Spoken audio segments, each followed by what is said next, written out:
नका पुढे जाऊन की काय गड्या तुला जी ही गोष्ट मी सांगितली का तू कोणाला सांगू इतकी चूक करू नका.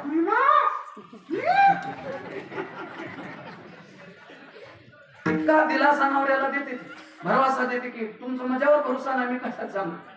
हा पण नवरा नुसता फुटांभर गाव सोडून शेताकडे गेलाय एक नंबर भर ती पुन्हा काळाच्या हातात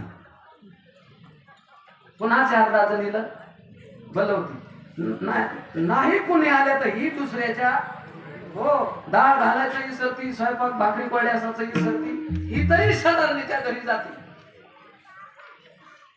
मुंगी के पाँव में घुंघरू बसता वो भी अल्लाह लेकिन महिला मंडळ का अल्लाह सुनताच नाही. कितीही म्हणले तुम्ही भीतीला कान असते तिथं ब्रह्मदेवान जर कान द्याला नाही पुतळा बनवणारा ना तरी महिलांचं बोलणं ऐकू जात नाही बाना. हे तुला काय माहिती. हा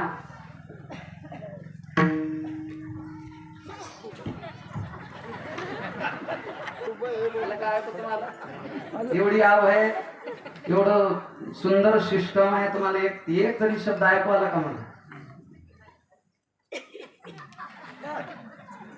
काहीच नसतं वागमा बाई तो माझ्या पोटातली म्हणून मी तुला सांगायला तू कोणाला सांगू मामी सहज नवरा म्हणून बायकोची दिलं की करत होता निवडच नवरा बायकोच्या सरपंचात जर भांडण नसले हा लाभ बुकी सदा सुखी. अंदाज महाराज इकडे बसलेत आमचे एक दिन झगडा एक दिन प्यार अच्छा लगता है. निवळच जर नवरा बायकोचे भांडण नसेल तर ती आणि मग भाजी समजायची गिरमिट भांडणं पाहिजे. सकाळी करायचे संध्याकाळी ताटाला ताट लावून जेवायचं याला म्हणते भांडणं.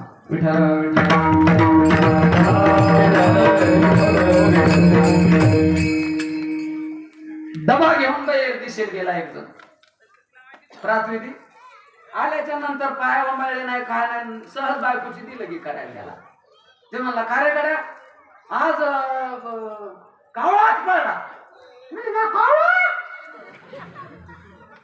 आता जत फत पडत असते साखरे गिकऱ्या खाल्ला तो कावळे कावा पडले का चालू कावळा पडत असतो. तिनं पाय धुवायला पाणी नाही दिलं जगन महाराज त्या तिनं चहा नाही टाकला नवरा बायकोला चुलीवर लगेच उठली पारच्या तोंडान की शेजारणीच्या घरी आमच्या त्याच्या 2 पडले होते यांनी किती सांगितले होते एकच बंध्या टाकळ फकत जाऊस तर 200 कावळे झाले.